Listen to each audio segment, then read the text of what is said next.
ഇത് ചരിത്ര നേട്ടം. ബഹിരാകാശ നടത്തത്തിൽ ചരിത്രം കുറിച്ച സുനിത വില്യംസ്. ഏറ്റവും കൂടുതൽ സമയം ബഹിരാകാശ നടത്തം ചെയ്ത വനിത എന്ന റെക്കോർഡ് സുനിത വില്യംസിന് ഇനി സ്വന്തം. 9 ബഹിരാകാശ നടത്തങ്ങളിലായി 62 മണിക്കൂറിലധികമാണ് സുനിത ബഹിരാകാശത്ത് നടന്നത്.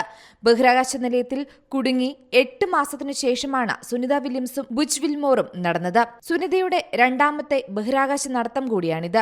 ബോയിംഗ് സ്റ്റാർലൈനിന്റെ ആദ്യ പരീക്ഷണ പറക്കലിന്റെ ഭാഗമായി കഴിഞ്ഞ വർഷം ജൂൺ 7-ന് 8 ദിവസത്തെ ദൌത്യത്തിന്റെ ഭാഗമായി അന്താരാഷ്ട്ര ബഹിരാകാശ നിലയത്തിലെത്തിയ സുനിത വില്യംസും ബുച്ച് വിൽമോറും പേടകത്തിന്റെ തകരാർ മൂലം യാത്ര മാറ്റിവെക്കുകയായിരുന്നു. മാർച്ചിൽ ഇരുവർക്കും മടങ്ങാനെത്തുമെന്നാണ് നാസ ഏറ്റവും ഒടുവിൽ വ്യക്തമാക്കുന്നത്.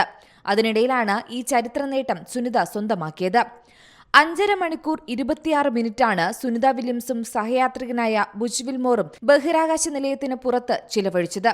10 ബഹിരാകാശ നടത്തങ്ങളിലൂടെ 60 മണിക്കൂർ 21 മിനിറ്റ് ചെലവഴിച്ച പെഗ്ഗി വിറ്റ്സൺ എന്ന അമേരിക്കൻ വനിതയുടെ റെക്കോർഡാണ് സുനിത വില്യംസ് മറികടന്നത്. അന്താരാഷ്ട്ര ബഹിരാകാശ നിലയത്തിന് പുറത്ത് ഇന്നലെ വൈകിട്ട് ഇന്ത്യൻ സമയം 6:15 ആരംഭിച്ച ബഹിരാകാശ നടത്തത്തിലൂടെയാണ് സുനിത വില്യംസ് ചരിത്ര നേട്ടം കുറിച്ചത്. സ്പേസ് സ്റ്റേഷനിലെ തകരാറിലായ ഒരു റേഡിയോ കമ്മ്യൂണിക്കേഷൻ യൂണിറ്റ് വിജയകരമായി നീക്കം ചെയ്തതിനു പുറമെ ബഹിരാകാശത്ത് സൂക്ഷ്മജീവികളുടെ പ്രവർത്തനങ്ങളെ സംബന്ധിച്ച പഠനങ്ങൾക്കായും ഇരുവരും സമയം ചെലവഴിച്ചെന്നാണ് റിപ്പോർട്ടുകൾ പറയുന്നത്. ബഹിരാകാശത്തെ സൂക്ഷ്മജീവികളുടെ ജീവിതത്തെപ്പറ്റിയുള്ള ധാരണകൾ ഈ പഠനം മാറ്റിമറിച്ചേക്കാമെന്നും ശാസ്ത്രലോകം വിലയിരുത്തുന്നു. International desk Zee Malayalam news.